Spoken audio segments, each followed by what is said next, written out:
నమస్తే. Welcome to RR news. నేను పల్లివేల్ రాజా. జల శ్రవణ్ కుమార్ గారు ఎక్కడున్నారు? ఎమ్మెల్సీ అనంతబాబు గారి విషయంలో ప్రెస్ మీట్ పెట్టలేదు ఏంటి? ఇప్పుడు అనిత గారిని వాటర్ ఎన్కౌంటర్కి మరలా మీ గవర్నమెంట్ వచ్చిన తర్వాత, మీ అనుబంధ గవర్నమెంట్ వచ్చిన తర్వాత అప్పుడెప్పుడో మరలా అనిత గారి మీద కేసేస్తానన్నారు. మరి ఇప్పుడు ఆ రోజు వైసీపీకి సపోర్ట్ చేసిన వైసీపీ అనంతబాబు గారు సపోర్ట్ చేసింది, పోలీసులు కూడా పక్షపాతంగా వ్యవహరించారని వాళ్ళని సస్పెండ్ చేయడం కూడా జరిగింది. మరి ఇప్పుడు మీరు ఆనాటి హోంమంత్రి మీద మరి కేసు వేయచ్చు కదా? ఏంటి డిఫరెన్స్? ఎక్కడో రూల్ అక్కడో రూల్ ఏంటి? అసలు మీకు ఏంటి ఏమైపోయారు? ఎక్కడ ఉన్నారో ఏంటి? అసలు కనిపించట్లేదు. అనంతబాబు గారి విషయంలో ఎందుకు మీరు మాట్లాడట్లేదు? అనంతబాబు గారి భార్యని ముద్దాయిగా చేర్చారు పోలీసులు.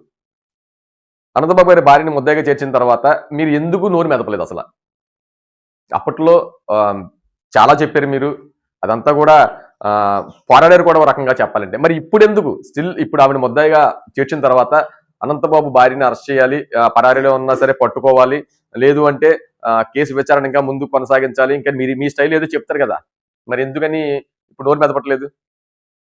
అసలు అప్పుడు ఏం మాట్లాడారో ఒకసారి విందామా? ఒకసారి. శవాన్ని మోసుకొని వెళ్ళాడా? అతను ఒక్కడే కొట్టి చంపగలిగాడా? చెప్పగలడా? ఒక వ్యక్తి పెనుగులాడుతుంటే పక్కనున్న ఎవరు రాలేదా? ఎవరు రాకుండా కేవలం వీళ్ళిద్దరు మాత్రమే అపార్ట్మెంట్ ప్రెమిసెస్ లో కొట్టుకున్నారా? ఇది ఏ విధంగానూ నమ్మశక్యం కానిటువంటి స్టోరీ. ఈ నమ్మశక్యం కాని స్టోరీ అప్పుడు మీరు చాలా బాగా చెప్పారు, అది వాస్తవమే. ఇప్పుడు అదే నిజమైంది.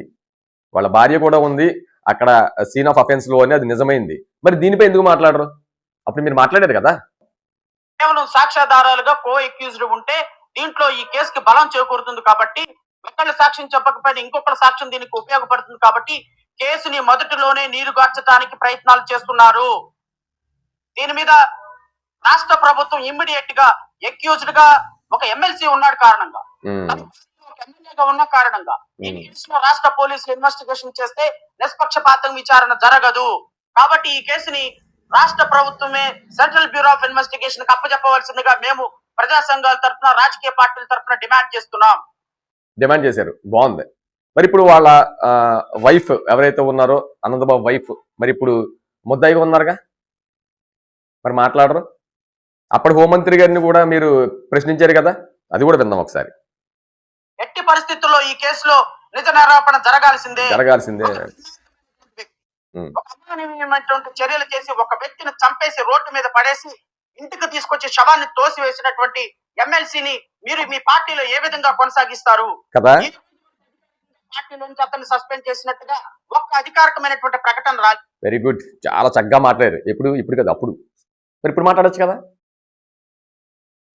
కదా, మరి అటువంటి పార్టీకి మరి మీరు ఎందుకు సపోర్ట్ చేస్తున్నారు? మరి తర్వాత జగన్ సీఎం అయితే గనక ఒక్కొక్కడు మామూలు కూడా శంకరగిరి మాన్యాలు, ఫ్లైట్లు బుక్ చేసుకోవాలి, ఫ్లైట్ల మీద వెళ్ళిపోతారు, ఎక్కడ దొరకరు, అది ఇది అంటున్నారు కదా. మరి ఇప్పుడు మాట్లాడరే? ఇప్పుడు స్టాండ్ మారిందా? ఇప్పుడు అనంతబాబుని ఇప్పుడు అనంతబాబు దళితుని చంపేసినా పర్వాలేదా? ఇప్పుడు అనంతబాబు ఏం చేసినా పర్వాలేదా? రాదా? మీరు మాట్లాడరా?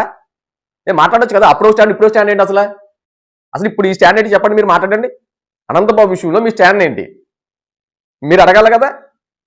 వైసీపీ ఇప్పుడు మీరు వైసీపీ పార్టీకి సపోర్ట్ చేస్తున్నారు కదా, మరి వైసీపీ పార్టీలో మీరు సపోర్ట్ చేస్తున్నప్పుడు ఆ పార్టీని అడగచ్చు కదా. మరి ఈ విధంగా జరిగింది, అటువంటి ఎమ్మెల్సీ మీ దాంట్లో ఉండకూడదు అని చెప్పచ్చు కదా.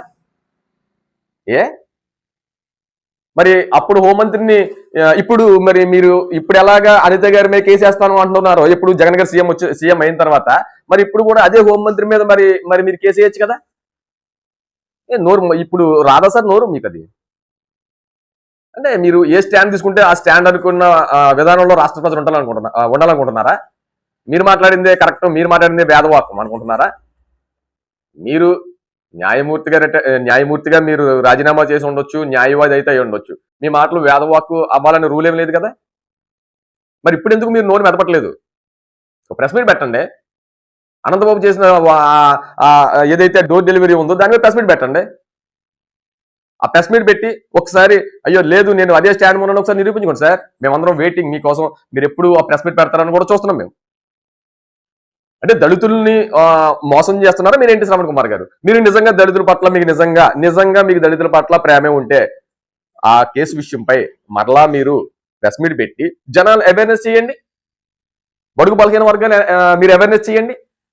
అన్ని విషయాల్లో అవేర్నెస్ చేస్తున్నారు కదా. హెరిటేజ్ కోసం, హిందాపూర్ డైరీ కోసం, రకరకాలుగా మీరు చేస్తున్నారు కదా, మరి ఈ విషయంలో ఎందుకని?